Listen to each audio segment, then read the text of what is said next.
Alright, we're going to be doing something a little silly today. My name is Witty G, and today we're going to be talking about the 2000s horror comedy movie classic, Killjoy. Come alive, Killjoy, come alive! A movie that teaches us the old age lesson that no matter how hard you've been bullied, how sad your backstory is, or if you call upon the power of the dark arts, if a person isn't interested in you romantically, there's nothing you can do about it. Go find a different romantic interest. Also, don't aggravate thugs and hit on their girlfriends. That's also a big theme of this movie. But this Stephen King-inspired film takes a much goofier perspective on the evil clown killing people trope. And we gotta thank Killjoy the Clown for bringing that to the table. Maybe you should ask your homeboys. A curly-haired specter freak show that continually haunts these poor victims in the same goddamn warehouse every single time. So I really hope you like this set. The movie was directed by Craig Ross Jr. and written by Carl Washington, who also cameos at the end of the movie. Other actors include Corinne Grimes, playing the role of the protagonist Michael, the nerd who just won't learn his lesson, which is to be content with their role within the social status caste system. We have Lorenzo, played by William L. Johnson, who keeps Michael in his place on this ladder of social status. He has the brain power of a jock in a movie like this, but the tendency towards violence like a gangster in a movie like this. So yeah, loose cannon would be a phrase I would use. You hitting on my girl, boy? Nah, it's not like that. T-Bone, show him what it's like.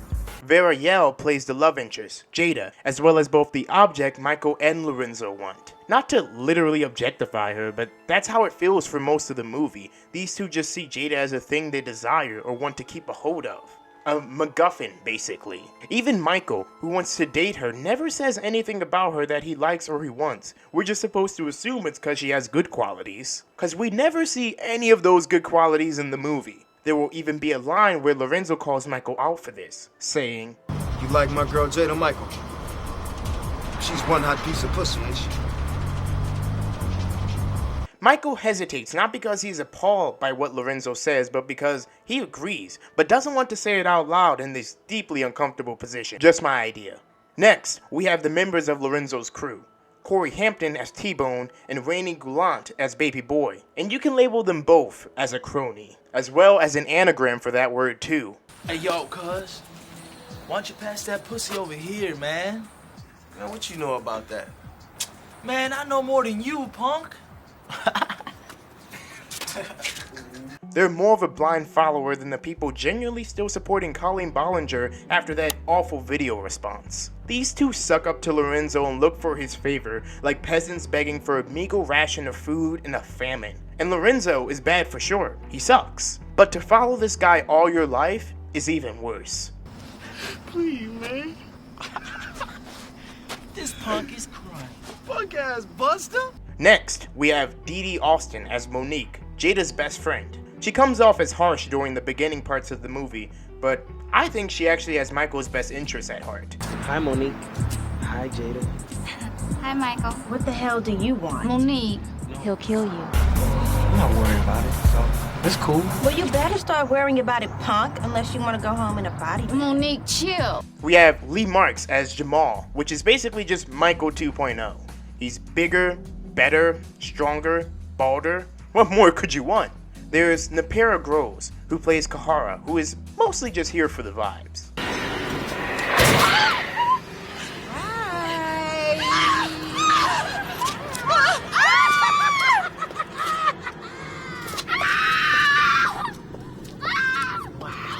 So, I think your girlfriend really likes me. There's also the homeless man, played by Arthur Burkhart, who has a very special job in this story that I won't spoil. And it isn't just watching Michael get stomped out.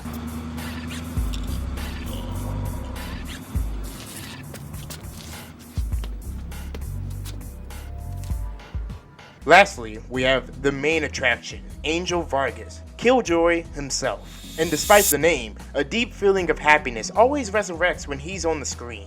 Fool, you need to watch who the fuck hood you creeping up in, cuz. Cuz what? This dude think he funny. This clown seems to possess reality-bending abilities, great kush, and the ability to create doppelgangers of himself. And that's only naming a few of this man's talents. If you guys could help with the power scaling for this man, that'd be great, because I think he could take some other fellow clowns in a 1v1. Vargas is the best part of the movie, and I'm sure you'll agree. I am your worst nightmare.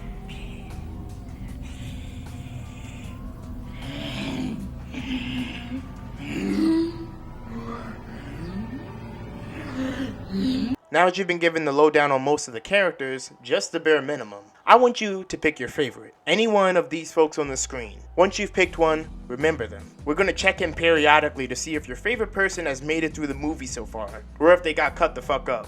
And though the movie has low ratings, I think it's a gem and a half. A cheap looking, cheesy, overly sexualized, over the top, and in all honesty, not good gem, but nonetheless, still a gem. And that's why we're checking it out. Alright. We get this very gritty opening with club music straight out of hell.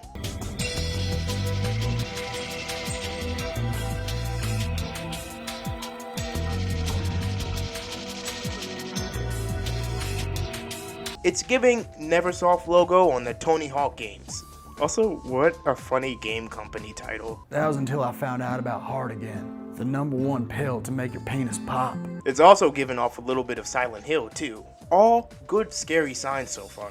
However, that's very different than what we're actually going to be getting into.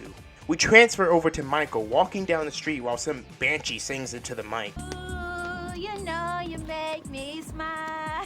Interesting opening, very avant-garde. Oh yeah, this is Michael. You'll get to know him very soon. What you should know now is that Michael likes this chick. And he shouldn't like this chick because she's bad news. Not really her, but the people she decides or is forced to be with. Either way, Michael should have learned that there are more fish in the sea who aren't friends with sharks and fishermen, especially when Michael is a plankton in this overly complicated analogy. These two ladies begin talking about how this one fell for the oldest trick in the book. The old steal a car, use it to flex, and score a few dates, and maybe make it to third base all before the cops found out about this stolen car. Okay. I was walking home from the grocery store yesterday, right? Hakeem pulls up in a red Mustang convertible and asked me if I needed a ride. Mustang convertible. That's right. And what happened next? Well, I got in his car. He took me home, then he dropped me off and asked me for my number. And did you give it to him? What do you think? Hell yeah, I gave that boy my number. Sustain. Dude, you never know when I may need a ride home from school whenever I'm late for the bus. For all she knows, he just spent his tax return just renting it out. He's gonna be using his grandmother's electric scooter for the next couple months as his real form of transportation. Dude, you never know when I may need a ride home from school whenever I'm late for the bus. Michael notices them hanging out in the alleyway and gets ecstatic. Hi, Monique. Hi, Jada. Hi, Michael. What the hell do you want? Monique. If you didn't want strange boys talking to you, you shouldn't hang out in alleyways with your friends. That's where all the strange guys find themselves at. Jada doesn't waste time in giving him the warning code Lorenzo has inserted in her programming. It's set off whenever any male, particularly if they're unappealing and not Lorenzo's friends, get into a conversation with her. Look, Michael. If Lorenzo finds out that we've been talking like this, he'll kill you. Speaking of Lorenzo, guess who's in that car? Lorenzo also must have a GPS inside Monique, cause how did he just happen to show up here? That's why they were hiding in the alleyway. They were trying to get away from him. I need to ask you one question, then I'll leave. Okay, what's up? I'd like to know if you go to the homecoming dance with me. No, Michael, stop. Don't be stupid, man. If Lorenzo finds out that we've been talking like this, he'll kill you. You are not listening. Before Michael can make the right choice, Lorenzo shows up. Anything that happens, you had it coming, Michael. That's cool. Well, you better start worrying about it, punk, unless you want to go home in a body. Monique, chill. You know the rules. What the fuck is this?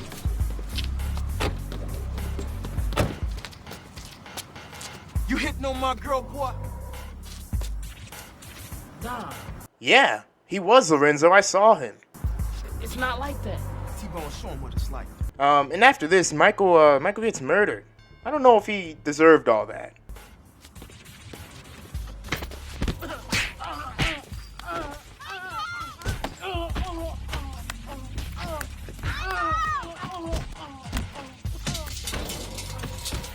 Jada eventually tries to help, and this guy looks so pissed that he has to pick up Jada and stop her from getting involved. And this stomp out is worse than the one they do in JoJo Part 5. And the worst part about it is that Lorenzo ruins Michael's glasses. Don't get caught slipping, boy. Now Michael can't even see where he went wrong with all this. And this homeless man watches from afar. I don't blame him. I probably wouldn't join in and help either. You didn't give me $1. You didn't give me no money. You just gave me a scowl and a middle finger. So Lorenzo leaves with his hostages, and we get this office-ass Zoom.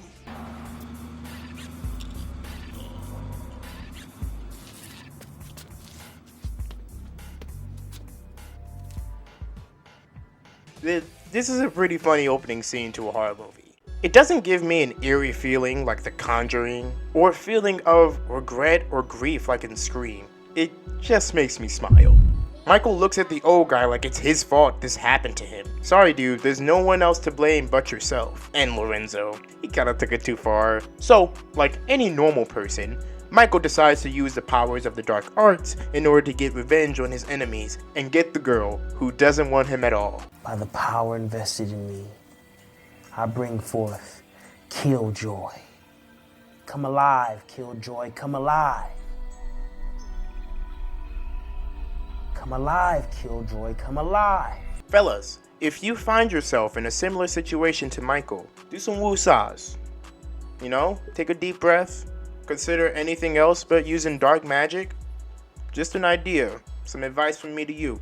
Interrupting his spell, a friend calls Michael from outside. Michael comes to the window and is met with someone who says, Michael! Come down here for a second, I need to talk to you. I ain't gonna hurt you, I promise. Why the fuck you lying? That's exactly what someone who would want to hurt me would say. I ain't gonna hurt you, I promise. This entire interaction is one large red flag, but Michael, he's smart enough not to go down there and deal with... he's heading down right now. He's walking down... Oh, okay.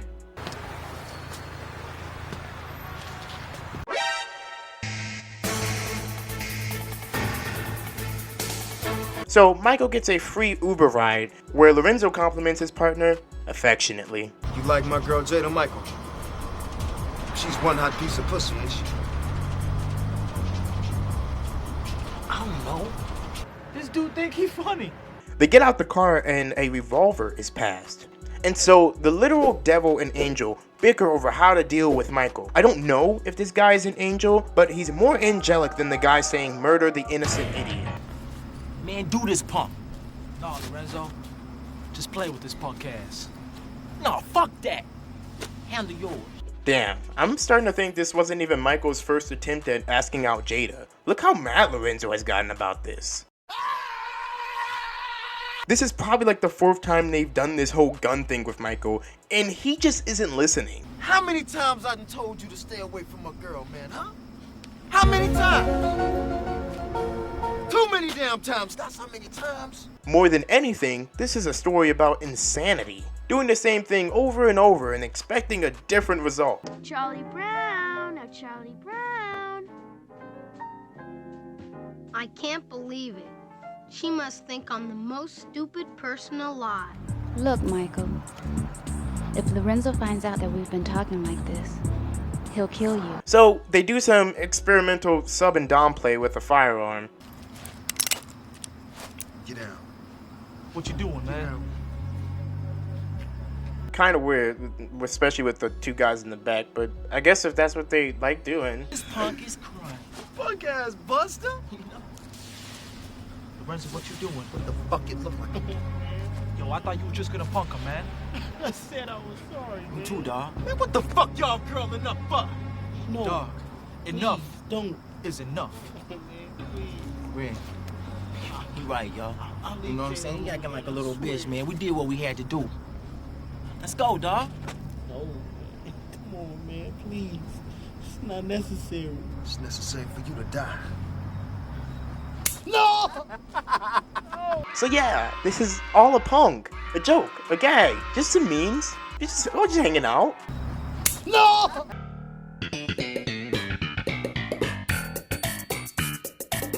So Michael, in shock, is super slow to get up. I'm sure now he's really regretting falling in love with some girl who dates a literal homicidal maniac.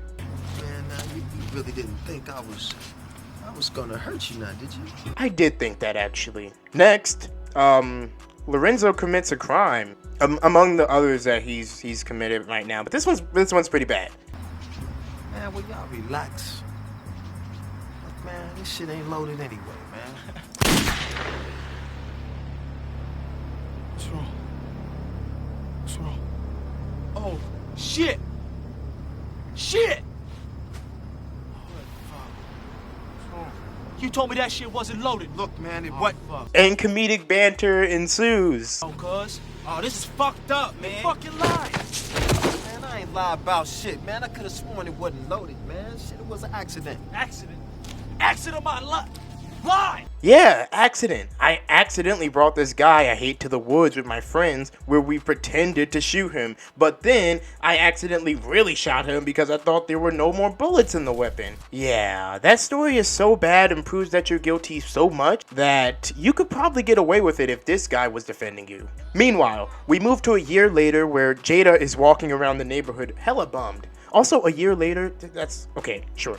She pulls up to another bald black dude's house, and that's the saddest part about it. Michael had all the physical traits she was looking for. Well, except for the glasses that he wore. You know, Lorenzo kinda did him a favor by breaking them. The two are getting ready to study for a test this Friday, and this man is ogling hard as hell. He doesn't even have his book out to pretend that he's here to learn. At least act like you're learning about Pythagorean's theorem. Act like you're learning about isosceles triangles and shit, my nigga.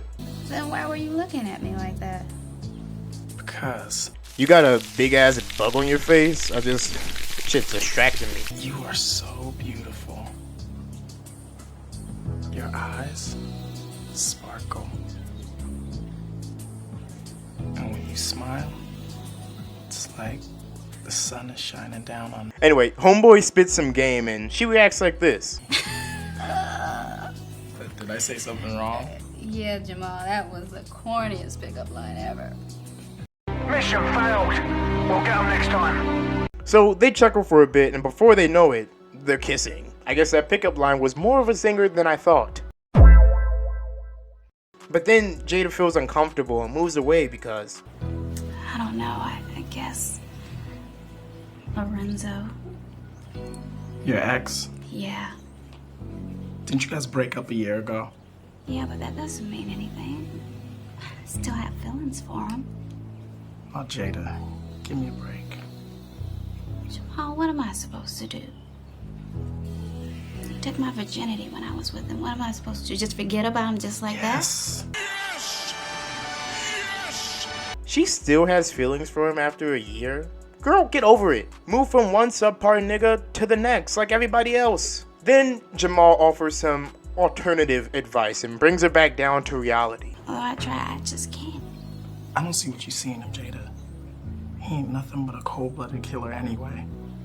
You need to be thinking about Michael. Yeah, that took a turn. Maybe. Don't remind her of the guy that was killed by her ex-boyfriend that she probably still feels guilty about. I mean, that's just my advice if you're trying to kiss the girl again without her breaking out into tears. But, once again, all of this sweet talking actually works despite the grim undertones of it all. Then we get some crazy whiplash to this amazing freestyle. This is some double XL freshman type shit.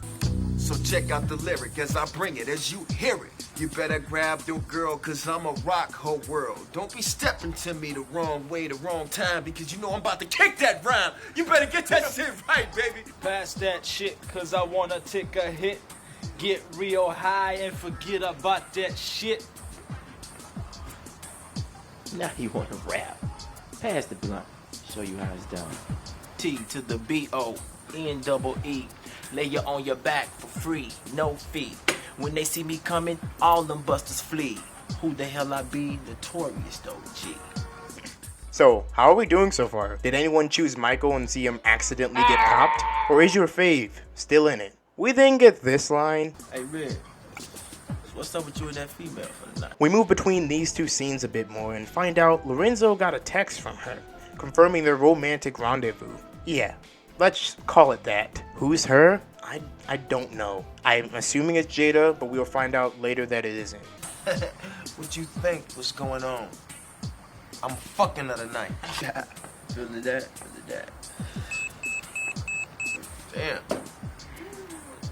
Damn. Is that her? Yep. One of his friends even asked to screw her as well. Why don't you pass that pussy over here, man? I mean, it ain't no fun unless the homies get some. We gotta stick with it. Just let him do his thing and then we'll come in for seconds and scraps. Out of the blue, these two hear the ice cream truck all of a sudden. And let's just watch this go down. Stop, my homies! Who you? Well, it just so happens that I am an undercover drug dealer with an ice cream truck and dressed up as a clown. We see that, but what the hell you doing here anyways? Fool, you need to watch who the fuck hood you creeping up in, cuz. Cuz what? This dude think he funny. I think he's funny too. I came to deliver you some drugs. Drugs? What kind of drugs? My guy, this is a police sting at best and a murderous clown at worst. It's real. Well, of course it's real. And there's plenty more where that came from. Inside here. What? After falling for one of the oldest tricks in the book, they're teleported to this alternate clown world. Not very whimsical for an illusionary clown domain, but a suitable resting place for a few burnouts. Yo, man, where that clown at? I don't know why this camera is moving like this. It's almost like someone is going, ooh, ah, with the camera. So of course the two split up and both of them find the clown because they're about as adept and intelligent as the ice cream truck that transported them here. Yes, well, what do you say, huh? What do you say? Let's do business. Ooh, well then, come inside, eh? Come inside. Simultaneously, the two get spooked by the clown variants, only to drift deeper into this awful place. There you are. Hey, how's it hanging? And Baby Boy becomes victim number 1, a fatal hit and chuckle. Baby boy!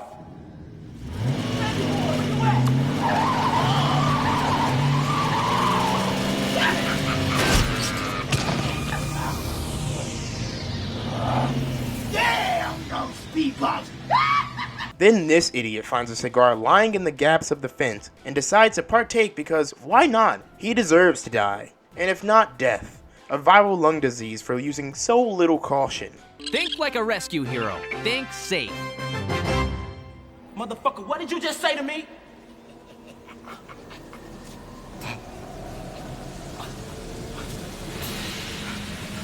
What the fuck is happening to me, man?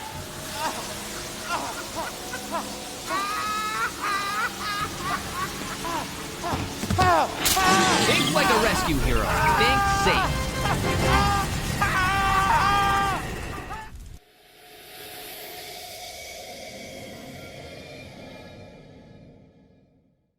I got my wish with the viral lung disease. I was expecting tuberculosis or something, not full body inflammation. We return to their physical bodies where they've taken the damage they suffered in the clown dream world.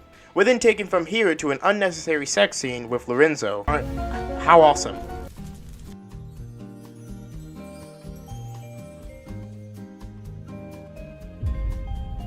The funniest thing about this scene is when his girl asks where he'll be in 5 years and then he lashes out.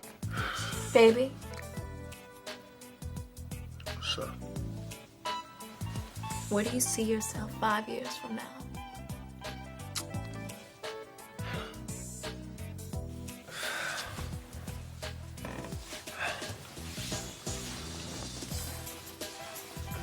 What type of shit is that?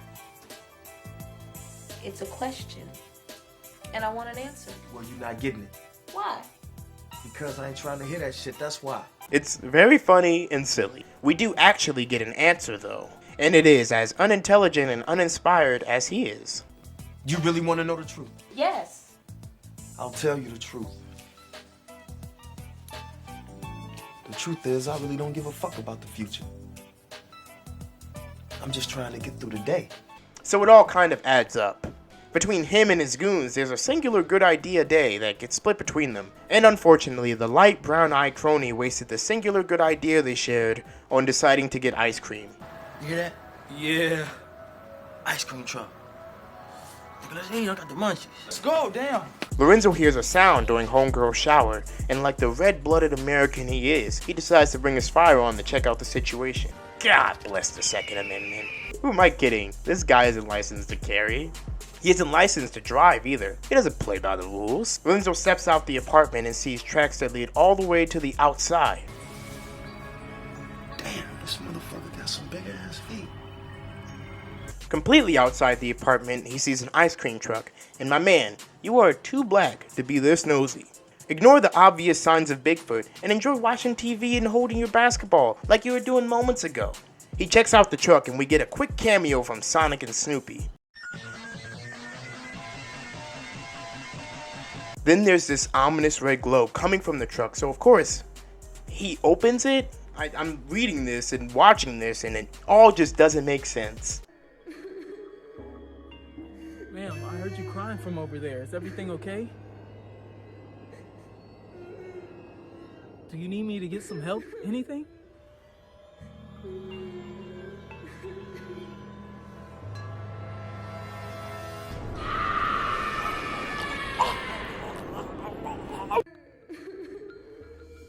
Hey, yo, miss, I heard you crying over here. You good? Everything straight?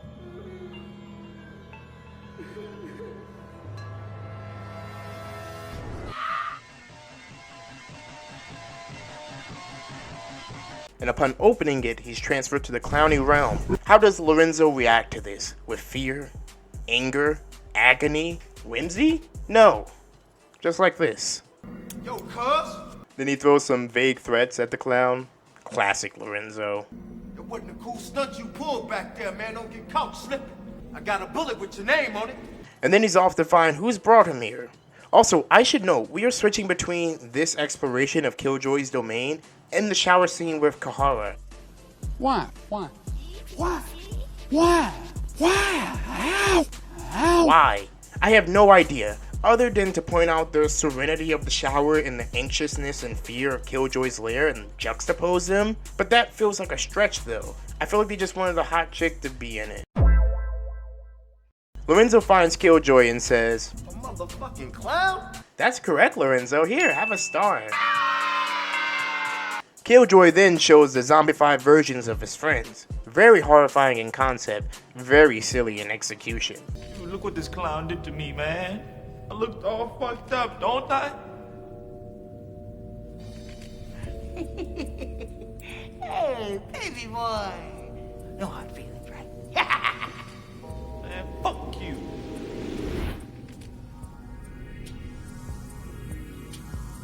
Oh, shit, T-Bone? Man, you do gave me the bar, man. But look what he did to my face! That certainly gonna cost you a lot, cuz. But I know you got my back, right? I love how these guys aren't sad or miserable about their conditions, they just seem like a little PO'd. We've all been there, right?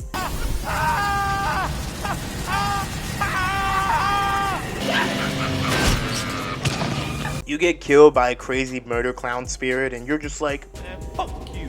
The boys convince Lorenzo to murder Killjoy just like he did Michael. Oh, this is fucked up, man. Fucking lying. Man, I ain't lying. This clown. Yeah, man, kill him. Do what you gotta do. Man, you got to be kidding me. And he sends a volley of bullets into the clown who just laughs it off. You know what? Fuck this.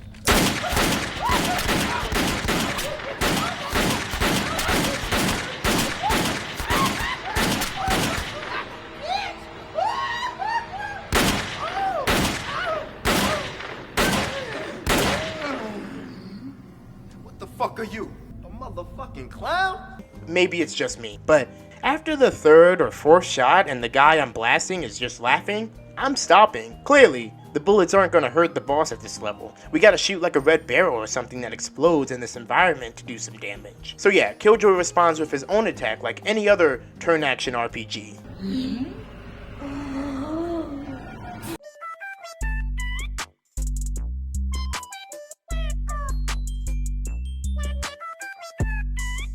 Kahara finishes her shower and finds blood on the ground. She strolls through the apartment until she finds more fresh blood, and then finds the ominous truck. Call the police. Clearly, someone is bleeding. Why are you this brave and stupid? She finds Killjoy, who just spooks her, but that's only after finding Lorenzo's dead body.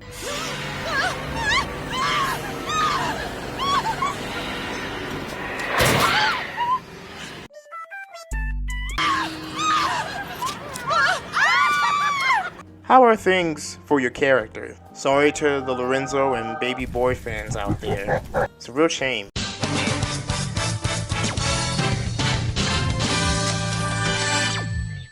We get a shot of someone walking up the steps ominously, only to sneak into Monique's room and cover her mouth. Also, this guy's hands are huge. You know what they say about huge hands, right? Makes it easier to strangle your prey. What? In Jada's room, she gets a ping from her pager and shoots Monique a call. The two love bugs decide to go check on her. They get inside her home and are told this. Just be quiet and listen to this man. It's very important. We get some more office-ass zooms during this whole thing. Tell them what you told me. Very well then. Take each other's hands. For what? Just do it. Do it! Just do it! I feel like homie just wanted to hold Jamal's hand, and who could blame him? Now, young man, take my hand. Monique, who is this man and what's going on here? Now, close your eyes.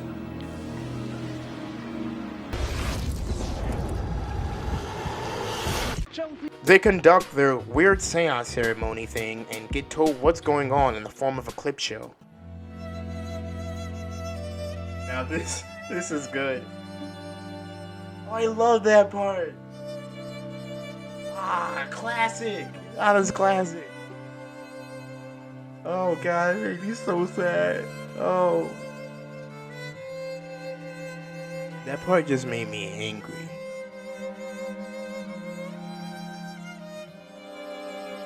So yeah, the homeless man that lives in this neighborhood knows all this somehow. The only way he could destroy Lorenzo and his gang was by a power greater than himself. That was called black magic.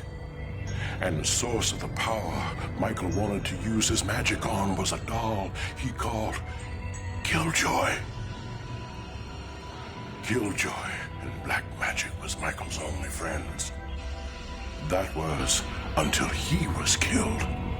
You see, Michael would still be alive today if the magic had worked on time, but it did not. Not then and not there. After Michael's death, the evil was unleashed and many, many people were killed. Even Lorenzo. Can't believe all that happened. That is why I'm here, to tell you. Yeah, you're here because the script wrote you in as old man quest giver guy. It's dangerous to go alone. Take this. What? He's mainly after her. Me? If he's mainly after her, why kill the murderers of Michael? Why not get rid of the person while they were in bed with another guy that isn't Michael? Shouldn't that inspire the demon Michael summoned to get them first? Whatever, now they find out how to kill it. Only the love of a young woman can destroy the evil in the heart. What are you talking about? You must destroy his heart. You must destroy the doll also. The ice cream truck is parked outside this house. Within that truck lies the evil. Stop him. Stop him before it's too late. What? But how? Jada knows. Jada knows? Girl, why didn't you tell anyone? Why are you keeping that a secret? Know what? And how did you know my name? But, don't worry about it. But, here's your wallet and, ID. You must have dropped it. Then he fucks off. I leave it in your hands.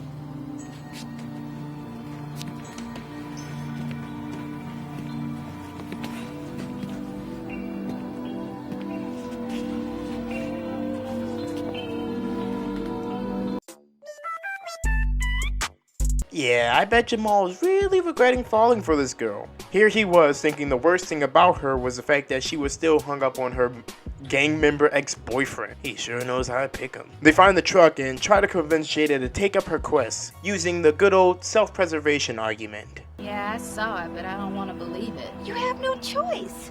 We have to stop this thing before it's too late. Jada, if that clown killed Lorenzo and his gang, who do you think is next? Us? Exactly. We gotta stay together, no matter what. They make it to the clown world, where they immediately split up.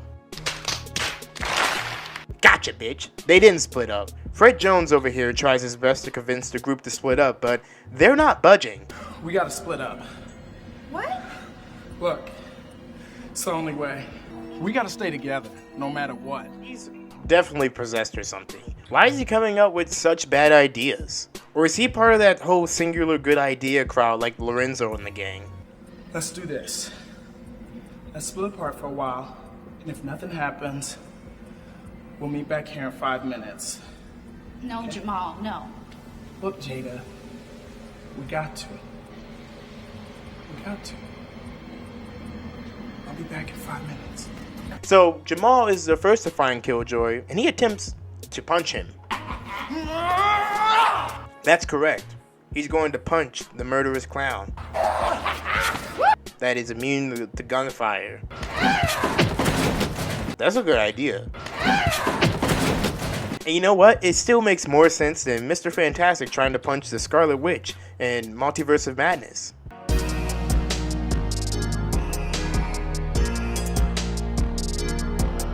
Yeah, who the fuck thought that was a good idea? But yeah, Jamal, that sounds like a really good way of destroying the heart of an evil clown demon. You must destroy his heart.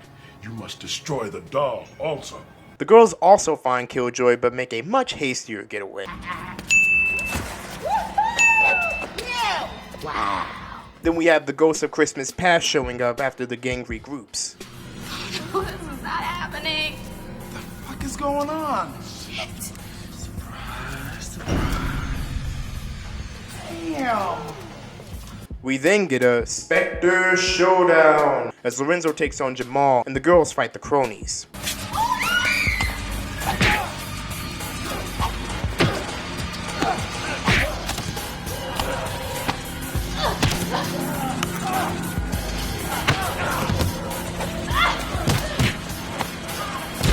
We also get this super special sword swipe from Jamal. Look at the skill. Look at the way of the sword. Your ass is mine.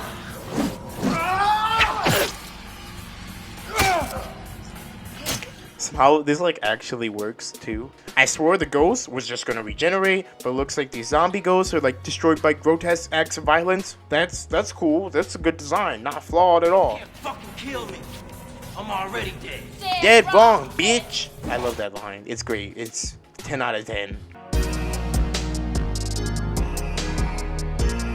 With the ghouls taken care of, Killjoy makes his official entrance as the final boss. The group reacts as expected. You son of a bitch. You are one ugly motherfucker. That's what I'm saying. You sick fuck. I'm a sick fuck. I think Coolsville sucks. So then it's just up to Jada and Killjoy.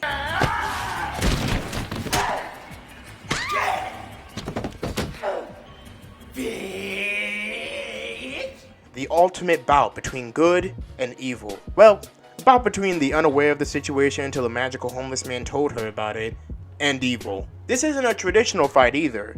This one is settled with a kiss.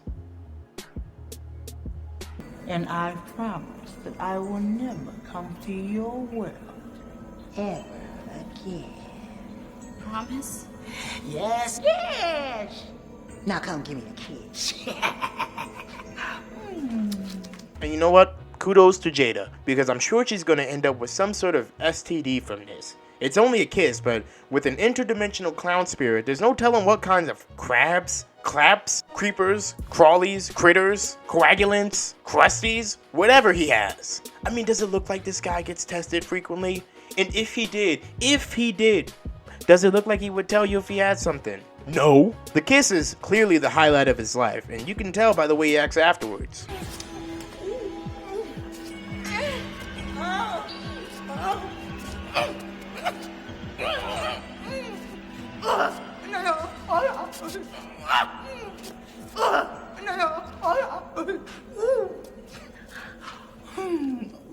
Then Jada says this, Okay, now disappear.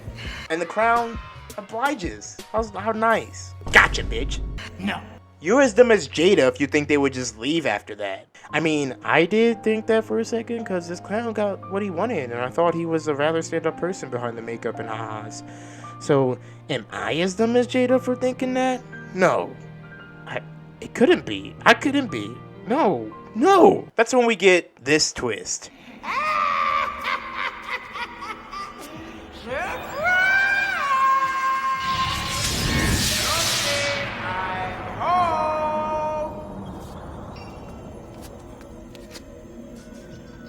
Michael? Yep. Why?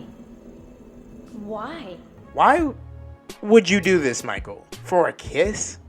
Oh my goodness, it was just for a kiss, wasn't it? Checking in again, and we have no casualties.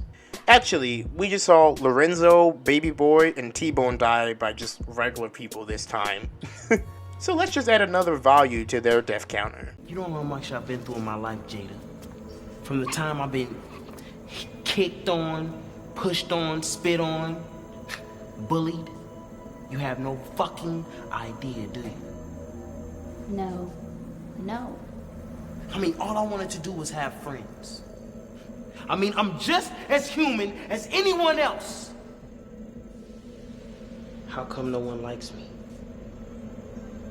I don't know, Michael. I like you.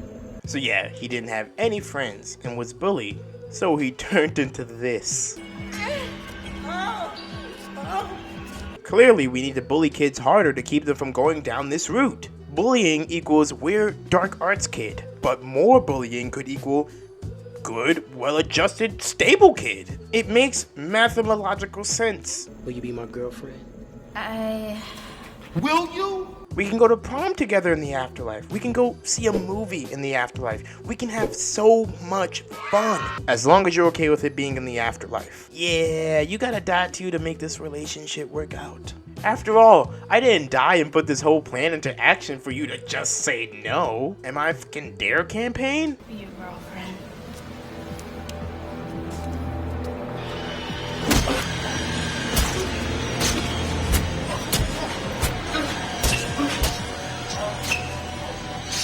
Yeah, she did the right thing. Think like a rescue hero. Think safe. Michael clearly didn't learn his lesson the first time. You don't get to enjoy your life, or the afterlife, or your before life. How many times do we gotta teach you this lesson, old man? While trying to escape the Killjoy crypts show back up. It's never over. Oh, if only the quest giver was here to give us advice. Jada, don't forget about the doll. You have to kill the doll. What the hell? They run towards the doll, and for some reason in Killjoy's magical, terrifying world, he can't find a way to stop them.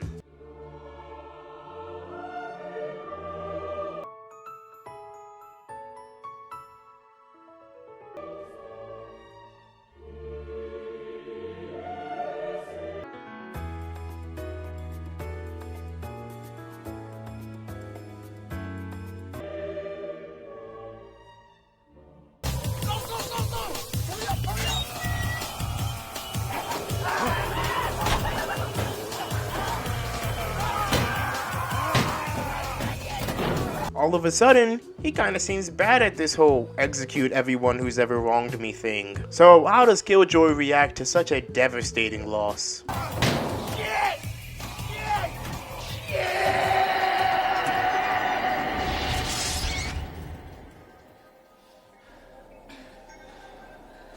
Where are we? We're in Michael's room, Jada. How do you know that, Monique? Have you been here before? Jada hesitates, and suddenly, the doll turns to Michael. Wait, Jada, please. Don't kill me. I love you so much. Why the fuck you lying? He gives this heartfelt speech, and for some reason, the other two won't just plunge her hand into the dial, especially if this is only a hallucination she sees. Don't let her get caught up in the guilt. Thrash this dude. But luckily, Jada uses her brain. Love that for her. I'm sorry, Michael. What, Jada? Lorenzo and his gang get the shakes as the world around them starts to dissipate. They did it! The world is saved! But they didn't, because now they gotta do some spell to get out of here. I thought they could just like leave since they're not in the clown world anymore. But I guess not. Okay, we have to form an inner circle, okay? Hold hands. Okay, okay, shut your eyes.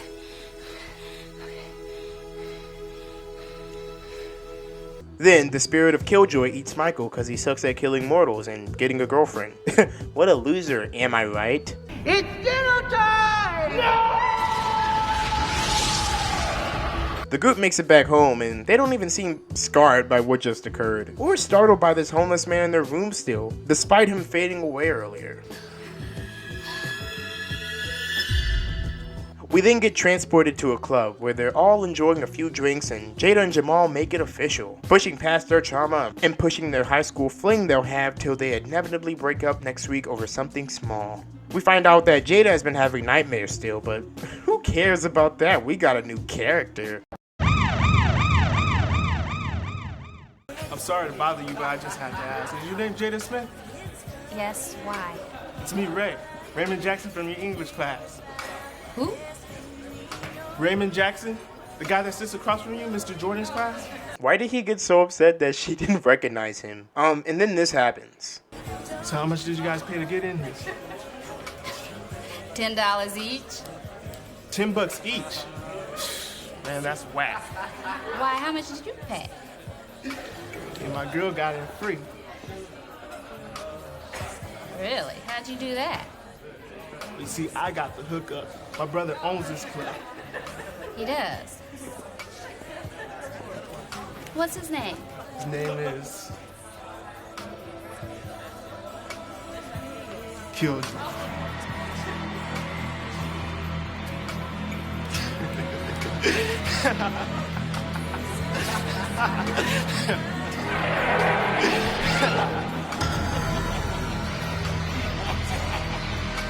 They're going to need some deliverance from evil.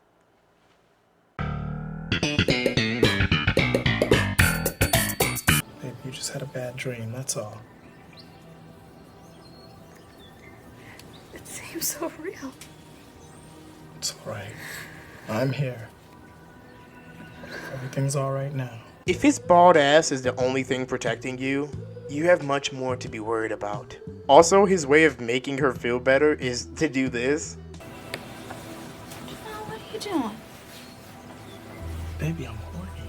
What the fuck? Why? Fuck talking about your feelings. Baby, I'm horny.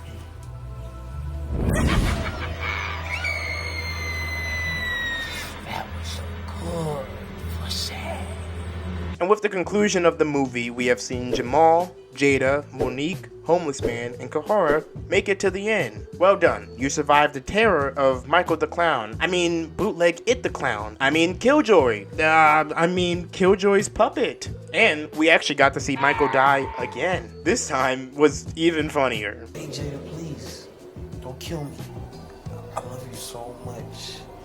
Man's poured out his heart only to get stabbed in it. If that's not a metaphor, I don't know what is. And let's add another count to Lorenzo's gang due to enjoying Taylor Swift's Shake It Off a little too much.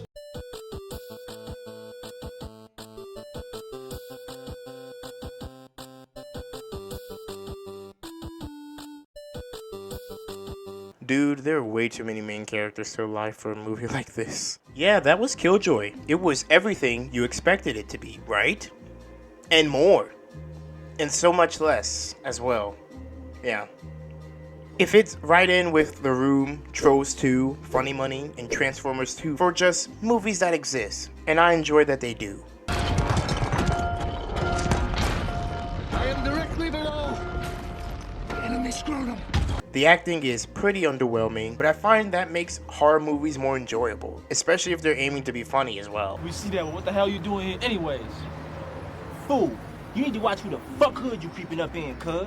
It also doesn't help that the story wastes time with scenes like Lorenzo's deep thoughts in bed instead of giving us more info about any of the people we're supposed to be stressed about dying or in danger. But on the flip side, I like how it gets to things so quickly, like 6 minutes quickly. We see Michael get absolutely eviscerated and immediately he's using dark magic. We don't know how he got those dark magic tools, how he knows this spell, or why this was his first way of handling a situation like this. We're just here. It's only my 3rd day out here. I don't know. We don't know why this homeless man is the local quest giver, watching all and fading in and out of scenes like he's this fucking meme.